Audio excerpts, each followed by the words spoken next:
Hola inversionistas. Para no dejar en el olvido la parte de análisis de empresas de la Bolsa de Valores, en esta ocasión vamos a analizar una empresa que muy probablemente todos ustedes hayan escuchado alguna vez, sobre todo si viven en México, que es Bachoco. Para aquellos que no sean de México o que no hayan escuchado hablar de esta empresa aún, Bachoco es una empresa que se dedica principalmente a la producción de proteína de origen animal, ¿ok? Hablando en específico de aves. No es una empresa que podríamos catalogar como de clase mundial tal vez, sin embargo sí tiene una exposición al mercado internacional, puesto que envía productos hacia Estados Unidos. Además tiene algunas filiales que están directamente allá. No es una empresa que les vaya a dar tal vez retornos extravagantes si es que invierten en ella, muy probablemente ya lo habrán notado. Sin embargo, sí es una empresa que tiene ciertas peculiaridades que la hacen lo suficientemente llamativa, o al menos para mí, como para invertir en ella. Vamos a seguir un proceso similar al que ya hemos hecho anteriormente. Primero vamos a analizar algunos parámetros, algunas razones financieras y posteriormente vamos a ver algunos datos de los estados financieros para darnos una idea de qué va ese tema. Nada más para aclarar, yo ya invierto en Bachoco. Bachoco tiene una sola serie, la serie B, que cotiza en la Bolsa Mexicana de Valores y también en Estados Unidos a través de NYSE, si no mal recuerdo. Yo invierto en esta empresa desde hace mucho tiempo y como sabrán hace poco incrementé en un 50% mi participación en esta compañía. Obviamente no es una recomendación directa de compra, sin embargo este análisis lo hago con el fin de que ustedes aprendan cómo analizar y que tengan una base sobre la cual tomar decisiones si es que en algún momento habían pensado o estaban invirtiendo en esta empresa. Pues bien, sin nada más que agregar, pasamos directamente a las razones financieras. Vamos a empezar con el que es de cajón, con el índice PER. Índice que, por cierto, tengo pendiente también explicaros cómo funciona.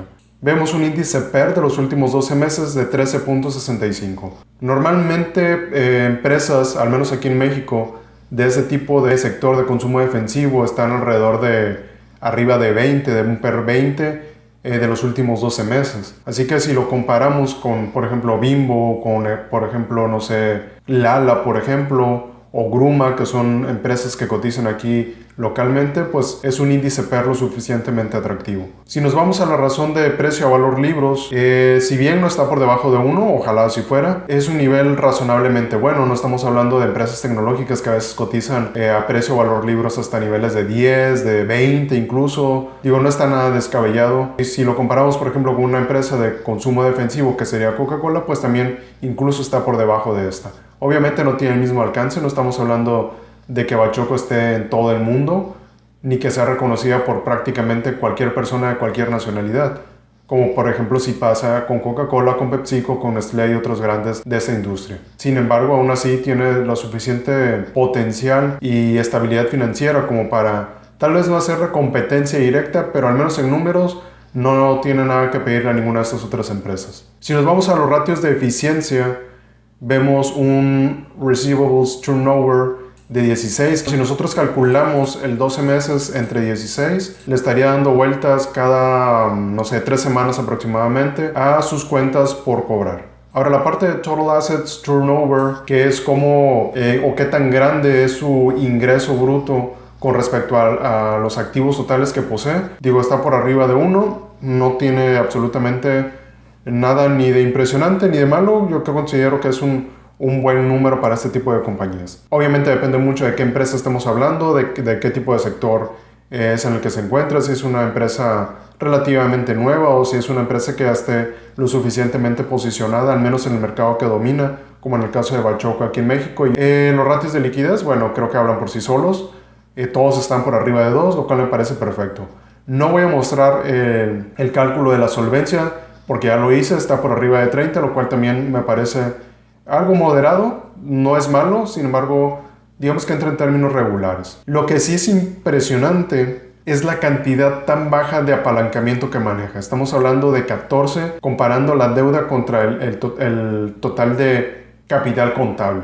Ver ratios de apalancamiento de este tipo, la verdad, es bastante raro y no muchas empresas se manejan con esos niveles de apalancamiento. Y esto habla, y lo voy a hacer como un comentario, como una mención especial, de que Bachoco es una empresa que cuando emite sus reportes y cuando los CEO envían las cartas a los accionistas y las publican a través de los reportes trimestrales y anuales principalmente. Bachoco es una de las pocas empresas donde los personajes que la dirigen realmente hablan con honestidad de lo que se hace. Y es una empresa lo suficientemente congruente de lo que dice y de lo que hace financieramente hablando. Bachoco siempre ha, digámoslo así, ahora sí que en términos de aves, se ha pavoneado siempre de tener una cultura financiera lo suficientemente sólida y rígida, una disciplina financiera, podríamos decirlo, casi intachable. Y realmente ver los números de esta empresa es algo que da hasta gusto porque va en línea con lo que los CEO o con lo que los dirigentes de la compañía dicen, ¿no? No es como que digan que tiene una disciplina financiera lo suficientemente robusta y que luego nos venimos a los, simple y sencillamente, a las razones financieras y vemos un ratio de apalancamiento como de 200, 300 o 400 que merma pues demasiado la capacidad o la pertenencia, mejor dicho, de los accionistas sobre la compañía. En este caso no pasa así y realmente son pocas empresas las que funcionan así, sobre todo aquí en México, que yo pudiera recordar. Podríamos hablar tal vez de Gruma y muy posiblemente de, no sé, Grupo México tal vez, de empresas lo suficientemente grandes que tienen cierta congruencia, pero al menos Bachoco, comparado con cualquiera en específico de la bolsa mexicana, pues no tiene mucha competencia que digamos. Sí tendrán competencia en cuanto a nivel o volumen de ventas y demás. Sin embargo, en la congruencia, digamos que es intachable Bachoco al respecto. Ahora, si seguimos un poco más adelante, si nos vamos a su ROA, que es el Return on Assets o el retorno sobre los activos totales, considerando el margen de utilidad neta, que por cierto es muy bajo, ahorita lo vamos a ver, está en un nivel de 5.93%, con precisamente un margen de utilidad neta del 5.22%. Ahora, nos vamos a ir directamente a la parte de los estados financieros, empezando con el estado de resultados, porque aquí es donde vamos a ver en específico por qué se da ese margen de utilidad pues tan significativamente bajo. Y pues la razón la tenemos de entrada aquí, en el costo de lo vendido. La parte del costo de lo vendido le resta demasiado potencial, en específico a esta compañía, ¿ok? Creo yo que podría ser un punto en contra de Bachoco. Sin embargo, yo considero que aún a pesar de ello, es una empresa lo suficientemente estable y sostenible como para que siga pues por muchos años más. No es una empresa que esté en un sector o que esté ofreciendo un producto que últimamente o en últimos años las personas estén empezando a dejarlo, digámoslo así, relegado. Sobre todo porque la carne magra es muchísimo más nutritiva y no tan dañina como pues, las carnes rojas. Y además es una carne que usualmente no tiene un costo tan elevado, al menos no si lo comparamos con la carne de res, por ejemplo. Así que sacarlo de la canasta básica pues es básicamente imposible. Por ejemplo, hablemos de Coca-Cola, donde venden pues una bebida con altas cantidades de azúcares que las personas pues ya empiezan como a dejarlo un poco, tal vez no en el olvido, pero sí a disminuir el consumo simple y sencillamente por temas de salud. En este caso pues no pasaría de ese modo. Sí tiene algunos riesgos, principalmente biológicos, por el tipo pues ahora sí que de materia prima que tiene. Sin embargo, aún a pesar de ello, e incluso aún con los comentarios que hacen en los reportes de todo el análisis de riesgo, que por cierto, esos reportes que hace Bachoco, la verdad, yo desearía que todas las empresas hicieran reportes así. Son sumamente enfocados, dicen las cosas, ahora sí que, como luego dicen, sin tapujos. Y si hay un riesgo, simple y sencillamente lo hacen saber. Y esto lo comento porque dentro de toda la categoría de riesgos o el análisis de riesgos que ellos hacen, ellos son conscientes de que por el tipo de producto, en algún momento pues pudiera haber algún tipo de riesgo y que esto pudiera afectar la cadena de suministro, tanto para sus insumos como para obviamente los productos que ellos venden. Además de que en algún momento pudiera llegar a estar controlado este precio, y eso entonces sí le afectaría bastantísimo a la empresa, porque teniendo costos de lo vendido muy altos, como ya lo vimos, si el precio al que venden el producto comenzara a ser regulado, pues entonces sí la empresa se vería en muy serios aprietos. Pero mientras eso no pase, aún con ratios o ese margen de utilidad muy bajito, realmente no afecta tanto, y ahorita vamos a ver por qué, ya cuando entremos a la parte del flujo de efectivo. Ahora, respecto a los gastos por intereses, sí se han venido duplicando, pero no representan mayor problema. Estamos hablando de 330 millones, que si los comparamos contra el ingreso ya neto es aproximadamente el 10%, y si los comparamos contra el ingreso bruto, pues no representa ni el 5%, creo. no sé, que sería como el 2.5%, incluso hasta menos. Yo sé también que las ventas no son tan grandes como luego les digo, que el ingreso o la utilidad neta sea una porción pequeña de una cantidad extremadamente grande. En este caso no pasa así, como por ejemplo pasaba con América Móvil. Pero obviamente no podemos compararlo porque estamos hablando de sectores diferentes y de empresas que están posicionadas de forma diferente en el mundo. Ahora, si nos vamos a la parte que es otro tema que ya habíamos visto anteriormente, la ganancia por acción o el EPS, sobre todo si nos vamos al EPS diluido, estamos hablando de que si bien sí ha habido un decremento, este decremento no se da por una emisión nueva de acciones, ¿ok? Simple y sencillamente está en línea con estos decrementos de la utilidad neta. No está emitiendo más acciones o vendiendo acciones para hacerse de más capital o de diluir el EPS o algo así, ¿ok? Únicamente para dejar esa parte en claro.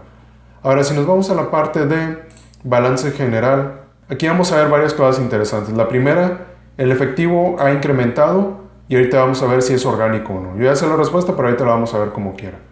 Intangibles son 2.3 billones de pesos, que para nosotros serían 2.3 mil millones de pesos, que si los comparamos contra el total de activos no es ni siquiera el 5%.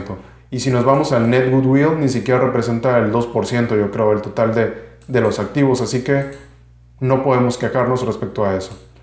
Si nos vamos a la parte de la deuda a corto plazo, aquí sí ha habido un incremento. Y muy probablemente ese incremento que hemos visto del pago de los intereses, que casi se duplicó a lo largo de 5 años, pues venga de la mano precisamente con este incremento. ¿Ok? Que no es una porción, y debemos aclarar eso, de largo plazo, sino simplemente un incremento de la deuda a corto plazo. Seguimos un poco más adelante. Aquí vemos las razones de liquidez únicamente en cash ratio, o la razón que es únicamente considerando el efectivo que se tiene en mano. Bajó a 2 en los años de 2016 y 2017, sin embargo posterior a ello e incluso anterior a ello se mantuvo por arriba de 2. Tal vez en este momento no quede muy en claro qué significa cada uno de esto porque pues no lo hemos visto todavía. Me pasé primero a la parte de solvencia y les dije que luego íbamos a ver lo de liquidez. Sin embargo, cualquier valor que esté por arriba de 1, empezando por el cash ratio, yo considero que es lo suficientemente bueno. Ahora, si nos vamos a la deuda a largo plazo, podemos observar que precisamente la deuda pues básicamente no ha tenido fluctuaciones significativas, se ha mantenido, digámoslo así, alrededor de los 2,000 millones de pesos. Así que es una buena señal y viene de la mano simple y sencillamente con eso que ya nos habían dicho o que yo les había dicho que aparece en los reportes financieros de la compañía, en los reportes anuales de la compañía, que tienen una disciplina financiera muy robusta y que realmente siguen un objetivo financiero de no sobreapalancar y de no dañar la estabilidad financiera de la empresa. Ahora, nos vamos a ir un poco a la parte de el capital contable de los inversionistas, el cual, como vemos, ha tenido pues incrementos tal vez no significativos, no se ha alcanzado a duplicar como tal, sin embargo sí ha tenido una tendencia a la alza. Y esto obviamente al final de cuentas es algo bueno para aquellos que invertimos en esta empresa, porque es precisamente esto, el capital contable, lo que nos corresponde a nosotros, es lo que nosotros poseemos de la compañía, ya después de deducir, o de, mejor dicho, sustraer los pasivos de los activos. Ahora nos vamos a ir a lo que les comentaba del flujo de efectivo. Como podrán notar, y de hecho es algo que ya habíamos visto anteriormente también, la depreciación y la amortización se regresa nuevamente a la utilidad neta para posteriormente ya obtener el total de flujo efectivo proveniente de operaciones. No lo vemos tal vez en su total potencial, por así decirlo, porque tenemos otros fondos y cambios en el capital de trabajo con valores negativos por cerca de 1,000 millones de pesos, o al menos hablando en específico de este año, que es el 2019, porque en años anteriores pues otros fondos hubo valores positivos y también en cambios de capital de trabajo hubo valores positivos. ¿Cómo podríamos nosotros interpretar estos valores? Están incrementando inventarios, lo cual obviamente es reducir o sacar efectivo y ponerlo ahora sí que bajo stock, y están incrementando las cuentas por pagar también. ¿Okay? Digo, independientemente de eso, los valores siguen siendo positivos y sobre todo, más importante aún, que siempre tiene valores positivos en el flujo efectivo libre, que es ya la parte del flujo efectivo proveniente de operaciones, menos el CAPEX, que son obviamente las inversiones en la infraestructura y todo lo que necesita la planta para producir. Ya deduciendo estos valores de CAPEX, aún tenemos, como les decía, un flujo efectivo positivo. No son cantidades exageradas, no son cantidades abrumadoras como podrían ser, por ejemplo, las de Apple, las de Microsoft, por ejemplo. Sin embargo, el hecho de que tengan números positivos ya da como que un vistazo de que las cosas están suficientemente bien. Ahora vamos a ver la parte de dividendos porque Bachoco reparte dividendos. Y vamos a hacerlo con esa parte que les había dicho, ¿no? Y analizar dividendos de una forma muy sencillita, que es ver con respecto al flujo de efectivo libre en comparación con los dividendos. Prácticamente para todos los años, excepto para 2016, el flujo efectivo alcanzaba a cubrir sin ningún problema el reparto de dividendos. Lo único que a mí no me gusta es que el dividendo absorbe una buena cantidad del flujo de efectivo libre. A mí me gustaría más que lo tuvieran como una ganancia retenida y que eso ayudara a crecer más el negocio. Sin embargo, dada la estabilidad financiera que tiene y el bajo apalancamiento, los ratios de liquidez, la solvencia que están, como les decía, a un nivel de 30%, digo, el hecho de que reparte la mitad de la utilidad neta tal vez sí es exagerado, pero no tiene o no representa un riesgo para los números de la empresa.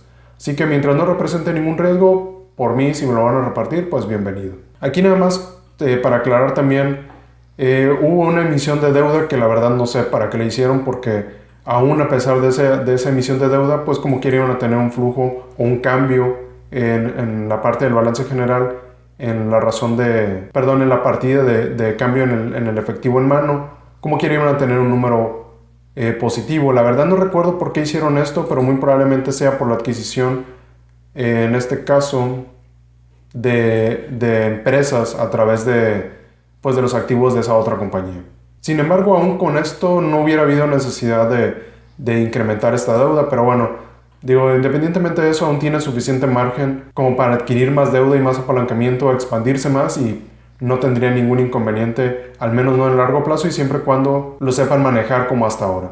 Ahora, hablando de la empresa, sobre todo de la estructura de la empresa, como les decía, no es una empresa que les va a dar una plusvalía del, no sé, 20% anual durante 5 años, o sea, realmente no va a pasar eso. Y como les digo, no es una empresa que esté en riesgo de desaparecer, prácticamente no tiene competidores. Además, Bachoco ya está comenzando a incursionar en otros mercados del mismo sector para comenzar a ganar un poco más de terreno. No todos los incrementos son orgánicos, ellos mismos lo dicen incluso. Sin embargo, el hecho de que hagan estrategias sólidas, pues no tiene nada de malo. Si van a incrementar algo que no es de forma orgánica, que es, digámoslo así, un poco más artificial, no tiene ningún problema siempre y cuando no ponga en riesgo la estabilidad financiera y sobre todo la reputación de la empresa. Ahora, en cuanto a la estructura de gobierno, o mejor dicho, no tanto de gobierno, sino de la tenencia de acciones, el 75%, si no me recuerdo, está en manos de la familia fundadora.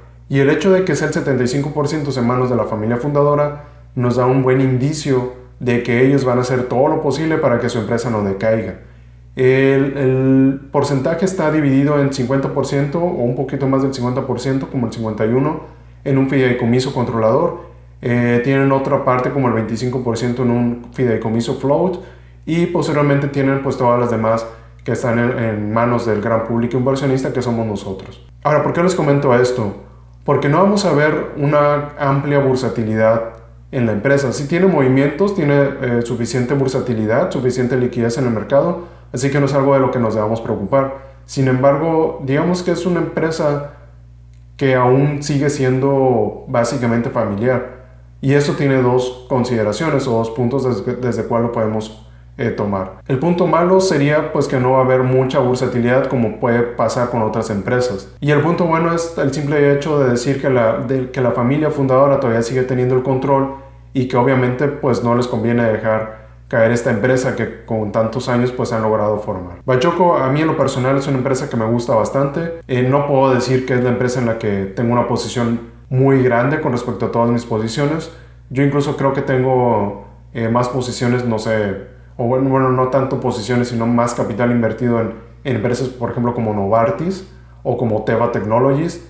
Sin embargo, al menos de aquí de México, sí es una empresa pues que representa una buena parte del portafolio o de mi portafolio invertido aquí. yo creo que sería alrededor del, pues no sé, como el 10 o 15% de lo que tengo invertido aquí en acciones mexicanas únicamente. Incluso yo creo que ya con las adquisiciones que hice esta última semana, muy posiblemente ya esté a la par también de Grupo México. Y como les digo, no es una recomendación directa de compra, pero pues yo creo que Bachoco es una empresa que vale la pena analizar y darle seguimiento, sobre todo porque estarían adquiriendo un pedazo de una compañía que de momento no tiene ningún problema financiero y que tiene una solidez lo suficientemente fuerte como para enfrentar riesgos de corto y tal vez incluso hasta mediano plazo, sin ningún problema. Ya a largo plazo, bueno, pues ya estaríamos hablando de un poco más de incertidumbre.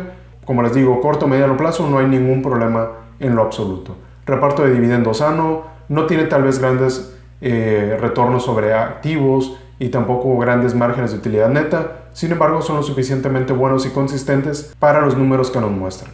Pues bien, hasta aquí voy a dejar este análisis. Es un análisis, pues digo, a lo mejor no lo crean, pero es un análisis muy express.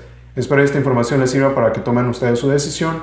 Obviamente yo seguiré invirtiendo en esta empresa cada que tenga o que considere yo que es un buen momento, pues para poner un poco de dinero también aquí a trabajar en esta compañía. Al fin que de una u otra forma sé que el dinero que yo ponga a cambio de esas acciones, de esa proporción de la compañía, pues está en buenas manos y está en manos de personas que saben lo que hacen con el dinero. Pues bien, ya saben, si tienen alguna duda de este o incluso cualquier otro tema, no duden en contactarme por cualquiera de los medios que ya conocen. Tampoco olviden suscribirse y dar clic en la campanita si es que aún no lo han hecho, para que no se pierdan ninguno de los videos que subo al canal. No se vayan sin antes dar like, comentar y compartir este video para que esta información pueda llegar a más personas. Eso es todo por ahora. Gracias por ver. Hasta luego.